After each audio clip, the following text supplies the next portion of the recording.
Hello, everyone. I hope you're having a fantastic day, and I am extremely courteous if you decided to click on this video just to have a listen, even if it is for 5 seconds, but just to get that little bit of exposure, and you may never know.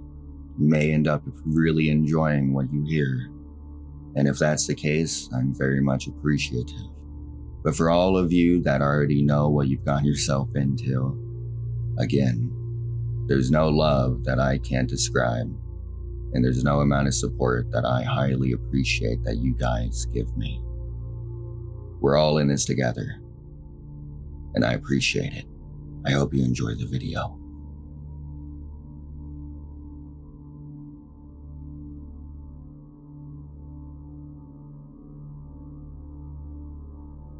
Quick backstory. I've had a stalker for about 4 years. He was never aggressive or sent me proper threats. So, stubborn as I am, I did my best to ignore him and not give him the satisfaction of showing him any fear. To be honest, after a while, I also wasn't scared anymore, since he almost never came close to me. I know being stalked can affect people severely, even in a case like mine. That's totally valid. But I guess I just got lucky and was never really psychologically affected by it. His stalking behavior mostly just consisted of sending me letters and gifts, such as photos of my own apartment building from the outside, things he dug out of my trash can, and so on. I called the police many times, but they weren't able to, or really tried to be honest, catch or identify him. About 3 weeks ago, I discovered the German version of a different subreddit and thought that people might want to know about what it's like to have a stalker. Since I barely use any social media aside from Reddit and have no personally identifying information, here, I don't really think he'd ever see it. One person even asked, "Does he know you're putting him on blast on Reddit?" And I answered, maybe. Maybe it would make him angry. Maybe he'd turn on. I don't know. Don't care. Well, I know the real answer now. He did see it, and he did not like it. Like I said, he was never aggressive and never came close to me. The closest I know of was when he sent me a picture of myself unlocking my apartment door, taken from the corner of the steps above. But I consider myself a pretty vigilant person, and I'm thinking that he might have hid a camera there instead of being there to take the photo himself. I think I would have noticed him if he did. I don't know how he got wind of the AMA, but he did. The next week was quiet. No letters, and I didn't see him anywhere. Then, he left me letters with printed out questions and my answers from the AMA. He also left me a long, hateful letter towards my boyfriend about an issue I had posted on the German version of Aida. His letters were never hateful like that before, though he never seemed happy with my boyfriend. He wrote about how I should share the spotlight with him since I got so much attention, thanks to him. A few days later, I got a gift, but this time he didn't leave it in my mailbox or at my car like he usually did. No, this time he left it inside the apartment building right in front of my door. I didn't take it inside my apartment, but opened it outside. It was a pretty big box, which was also unusual, and it was taped shut.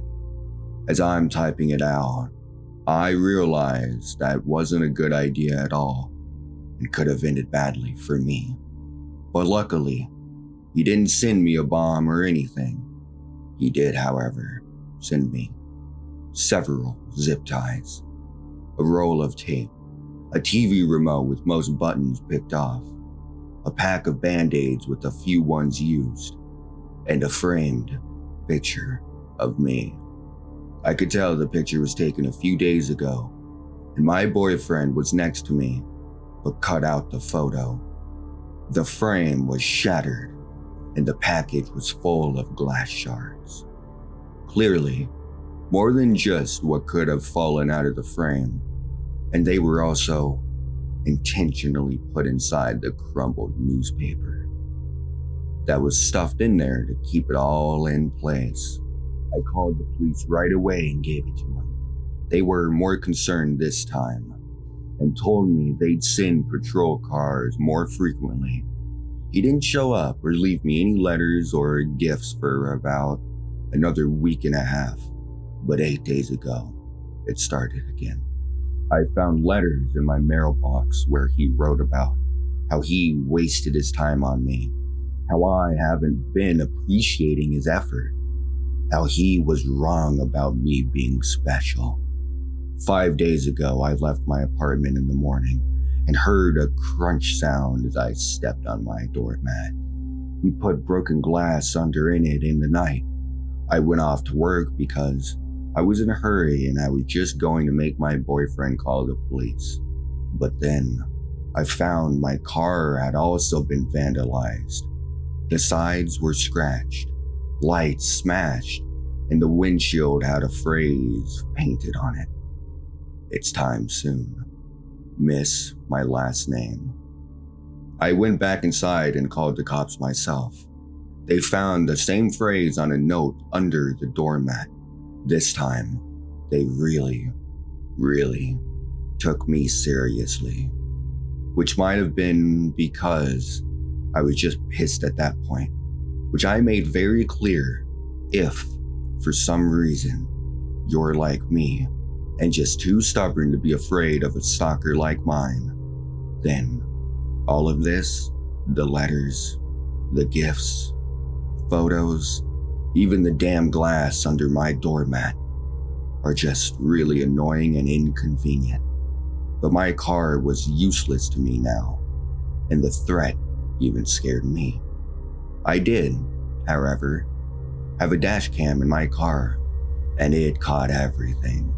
The police took the footage as evidence, and I had given them photos of him that were just as good before, but they said it's not enough. And they told me they'll look into it further and promised to send more patrol cars again. Then it was quiet for 2 more days. Until 2 days ago, someone rang the doorbell at just after 4 a.m. My boyfriend and I got up, but we were both hesitant. But I saw blue lights outside, and just as I got up, I heard them shouting, "This is the police. Please open the door." They told us they were called by one of our downstairs neighbors, who came home from his night shift about an hour earlier and heard someone else enter the building after them before they fell shut. This neighbor then went into his own apartment and looked through the peephole. We have motion-activated lights in the stairway, so he waited to see if they turned back on. They did. Then he saw a middle-aged man walk upstairs. Above his neighbor are only me and my boyfriend, and a single mom with 3 kids who probably won't be getting any visitors at 3 a.m. So he called the police. They came and found my stalker 1/2 floor above me on the stairs. He should have been able to see the cop cars since there's a little window up there and they had their lights on, but he either missed them or wanted to get caught. They found a pocket knife on him, and he confessed to being my stalker right away. He finally caught. They got him. It took 4 years, a provocative Reddit post, and one very vigilant, caring neighbor. But he's finally done. For now, at least. He's facing several charges, and I've collected every single piece of evidence over the past 4 years. I don't know what kind of outcome I can expect, but for now, I finally got some peace.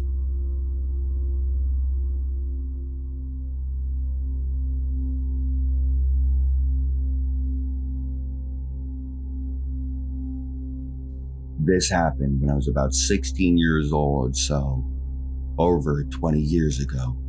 I have 5 younger siblings, and my little sister would have been 5 years old. We lived in a bad neighborhood, in the housing projects.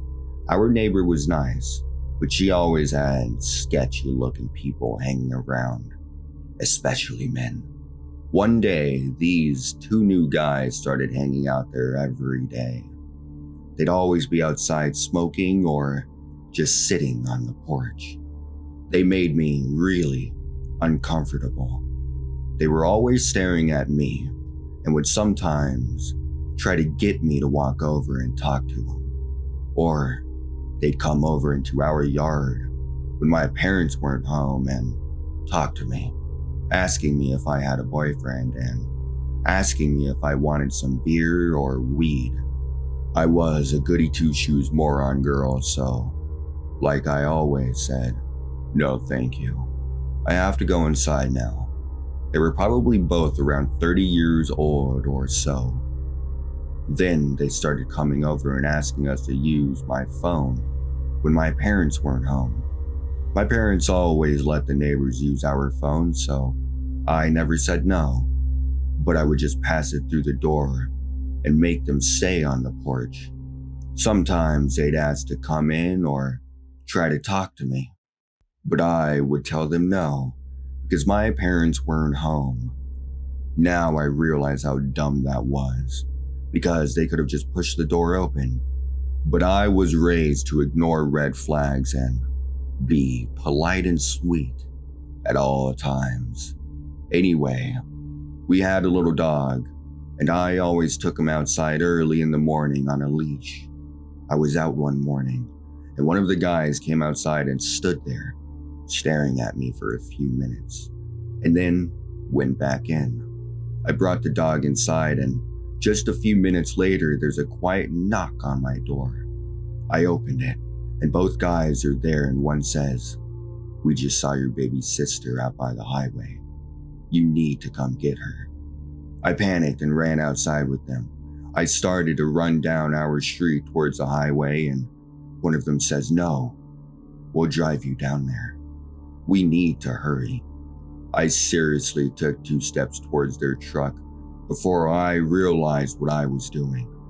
I stopped and said that I needed to go back inside and tell my parents, and the man closest to me grabbed my arm and jerked me towards the truck, yelling, "We have to go now.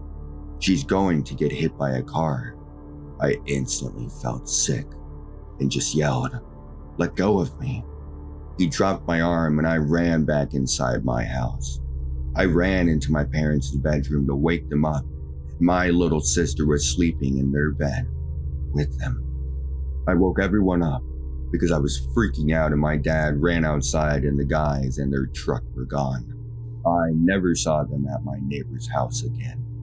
I wish I could say that my parents called the police or something, but they just kind of shrugged it off and made excuses like maybe they saw another kid that looked like your sister.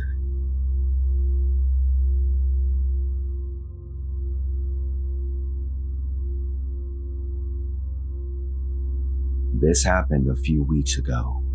I work at a patrol station. I have years' experience in a previous one, so getting a job was just a piece of cake, I guess. Only this was different. It's lone working. Can you imagine 8 hours entirely by yourself, especially doing late night shifts? So my shift started early afternoon. About maybe half an hour into my shift, this guy walks in.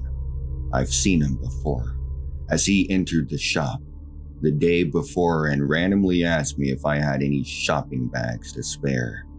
The guy was giving me some uncomfortable vibes, but luckily, Someone else was working with me that day for a short while, so I asked them to deal with that guy. My colleague said we don't have anything to spare you and told him bye. The guy leaves.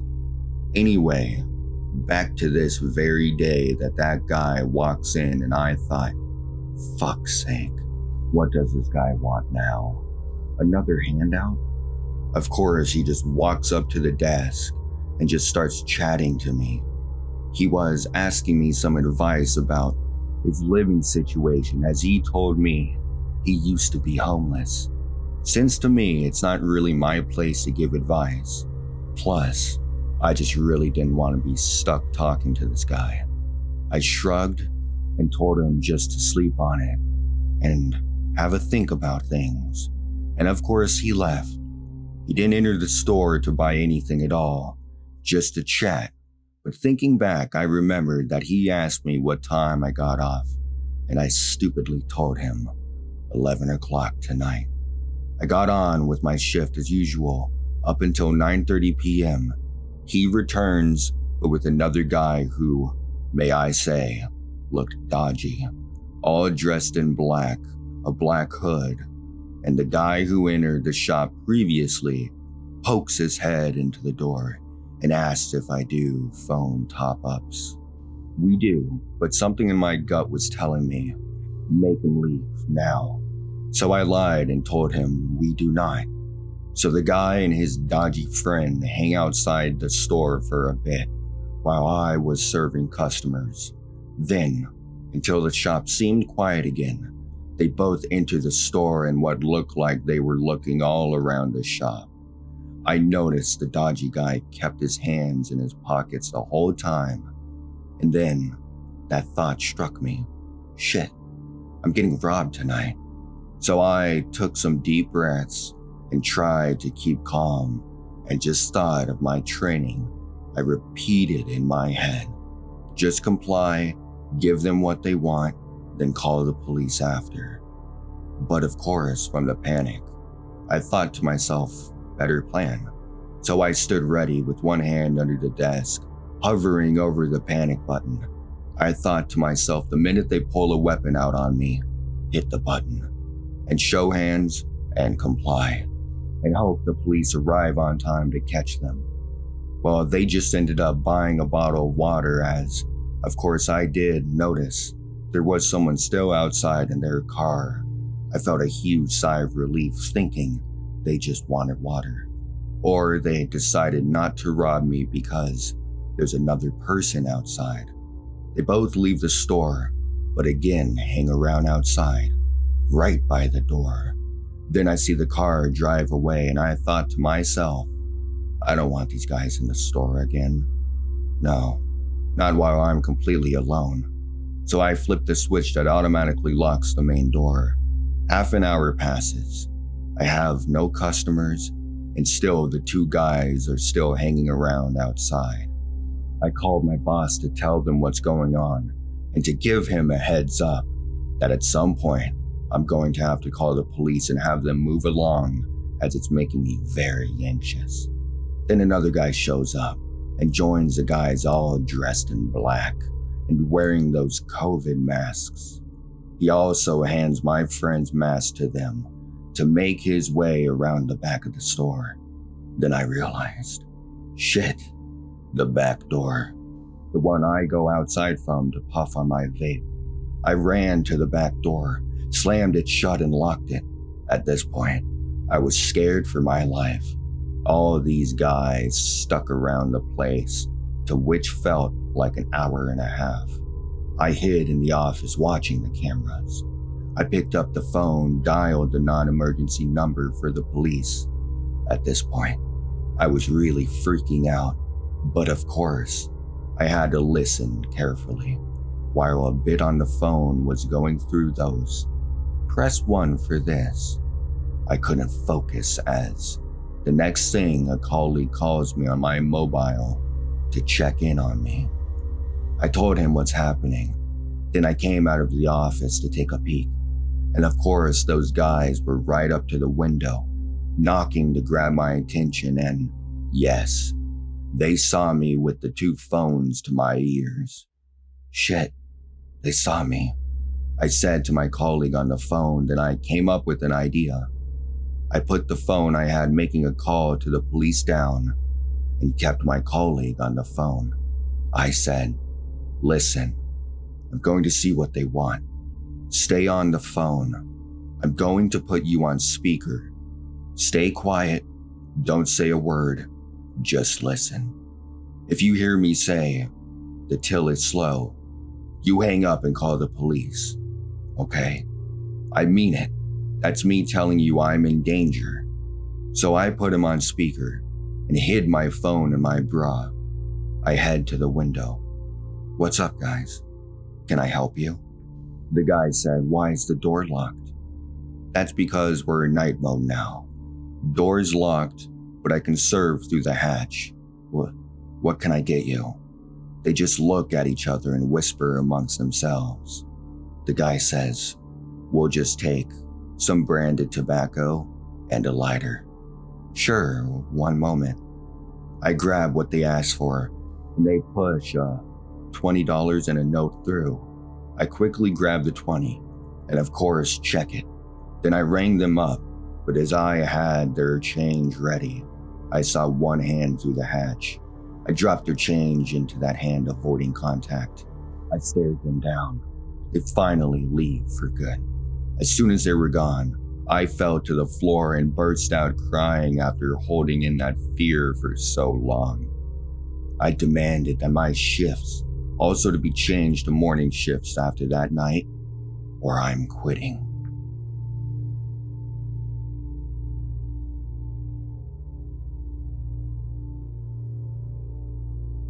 When I was a kid, my mom worked as a teacher, and she was very close to a coworker of hers who had a son around my age and of whom I, as always, was very close to. When my mom or her friend would head out for the night, the others would take care of both of us kids. And basically, it meant I spent half my time over there and my friend spent half his time at my house, which was perfect and fun for us. We lived in different cities, but since the kind of system had been going on pretty much since forever, I grew up knowing my friend's city just as well as mine. His mom was well aware of that. So that being said, whenever we were going on a walk in their area, she'd let us wander around because she knew we'd always find our way back to her. My mom, though, was more cautious and always kept an eye on us, as she'd walk behind us to make sure she'd always be able to see us. I just wish her friend would have done the same.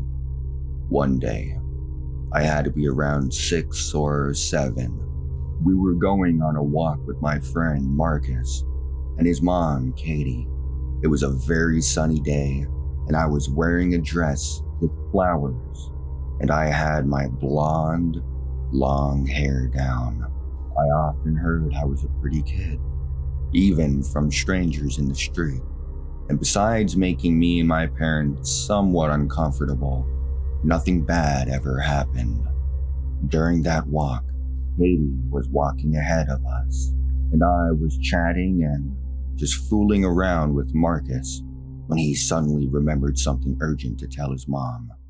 He ran up to her and left me strolling behind for a couple of minutes, just as it had already happened 100 times prior. That time, though, we were circling around a big camping site, and we were walking by the white vans and camping cars. One of those vans had its back doors open, and there was a man, probably in his mid-40s, smoking a cigarette and leaning out of his vehicle. He locked eyes with me as I was approaching, then saw that Katie and Marcus weren't paying much attention to me, as they were already a couple of meters ahead.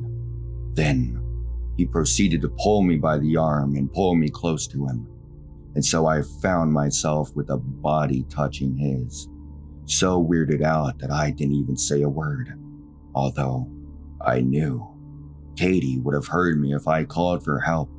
He leaned toward me, as he was obviously much taller than I was, muttering something I didn't get, and he winked at me and kissed me on the lips and then pulled me into the truck open doors of his van.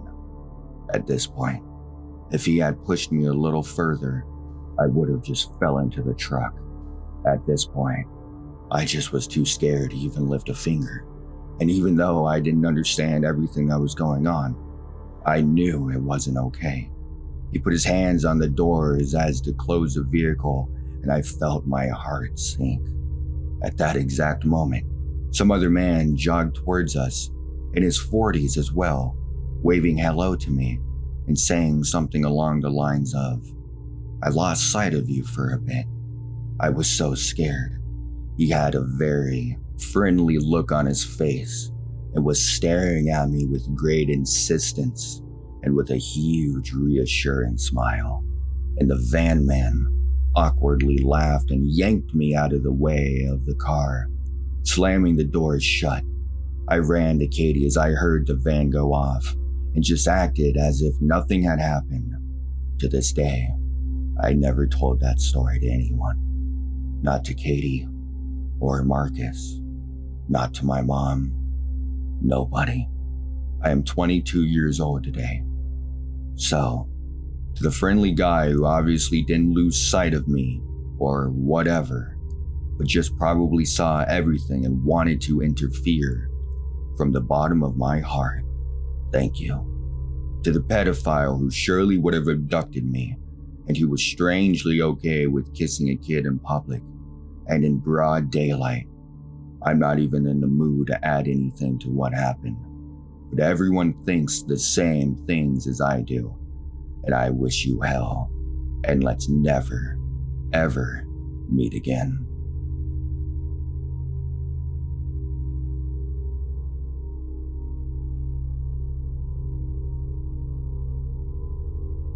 In my late teens and early 20s, I was friends with a girl named Lucy. She was a very lonely kind of girl whose parents were, well, honestly, really shitty parents. Her mother was verbally abusive, and her father really couldn't care less about anything. Because of the lack of love in her life, Lucy searched through dating sites for love and comfort from strange men, and she was not afraid of meeting them face to face, even if they'd been chatting for only a few days. My friendship with Lucy was a strange one. I found her quite annoying sometimes, but I also felt awful for her because of her loneliness and lack of friends and love in her life. Sometimes I really didn't want to hang out with her, and some days I would accept her offer to hang out. When it was just her and I together, she was normal and okay to be around, but also very appreciative of having someone giving her attention. We had a small group of friends, and she would try to get all of us together as often as possible, and honestly, the whole group together was really quite fun. When we were all together, Lucy was very hyper, and you could just tell that she was happy to be around people who didn't insult her as her mother does. Suddenly, Lucy tells us she has a boyfriend. We were all surprised because we knew she met a lot of guys online, but we had never heard her say she was dating someone. A few days later, she sets up a day for our friend group to meet Trevor. None of us were looking forward to it because we thought he was going to be like all the others, a temporary boy toy. When we met him, we all felt awkward. He barely spoke a word. He wouldn't look directly at any of us at all. Lucy would try to be funny, but he would just give her dirty looks. Needless to say, we thought he was a weird one and could tell he didn't care much for her. As the days went on, Lucy kept telling me how much Trevor did not like me. This was weird because no one ever disliked me. I am always polite, respectful, and I smile a lot at everyone. But for some reason, he did not like me. She kept saying he thinks I am using Lucy for her money. Not sure how he thought that since I paid for everything for Lucy. To keep this piece of the story short, I think he was trying to find reasons to convince her to get rid of me. I got a terrible vibe from Trevor. He dressed like he didn't care about life. He never smiled. He didn't shake our hands when first meeting us. He stank of weed and really had an overall uncomfortable feeling about him. After months of Trevor trying to convince Lucy that I am a terrible friend and she should not hang out with me anymore, she started to do as he said. She would start to hide from me from him. If she and I were together and he would call her on the phone, she would lie and say I wasn't there. If she was with a group of friends, he would have her swear I wasn't there. When he was going to be joining the group on an outing or just hanging out at her place, she would tell me I couldn't come. Lucy will do whatever a boyfriend says just to keep pleasing him so she doesn't lose them. Now here is where it gets scary. Lucy calls me one day and says she wants me to come hang out at her place. I agreed.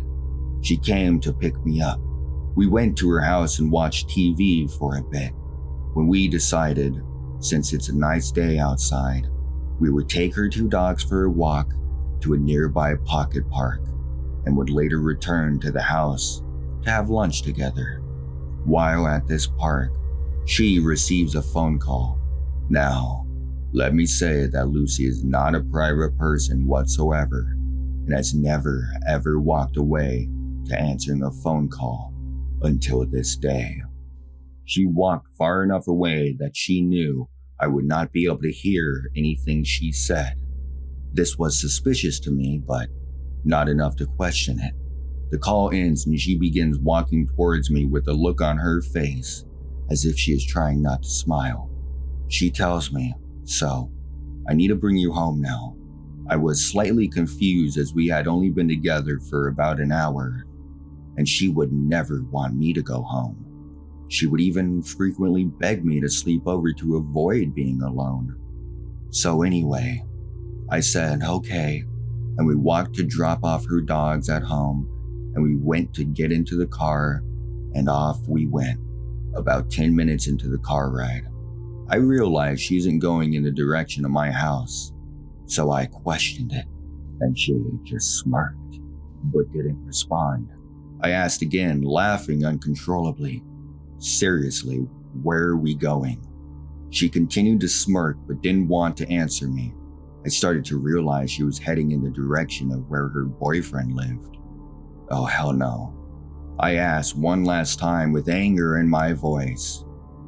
Her only response was bone-chilling to me. "Trevor wants to talk to you." I wasn't having any of this. I insisted and demanded she let me out of the car, but with her evil smirk and same response, she said it again. "It's okay. He just wants to talk to you."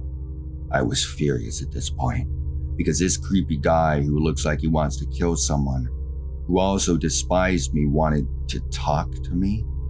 Why can't he talk to me on the phone?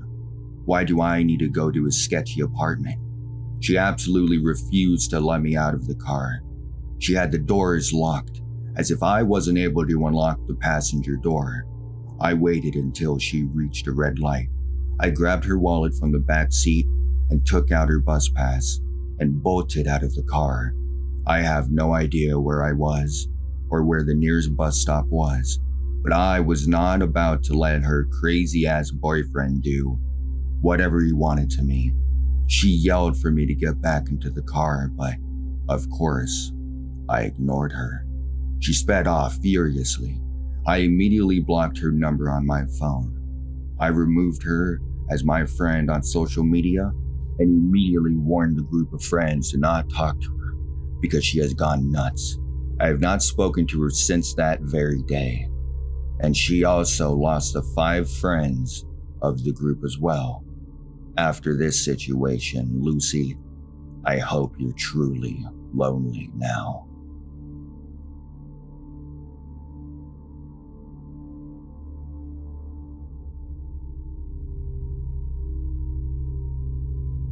Thank you everyone for listening. If your story was told, I'm glad I'm the one who could tell it. I appreciate all the love and support. I hope you enjoyed today's stories as much as I did reading them.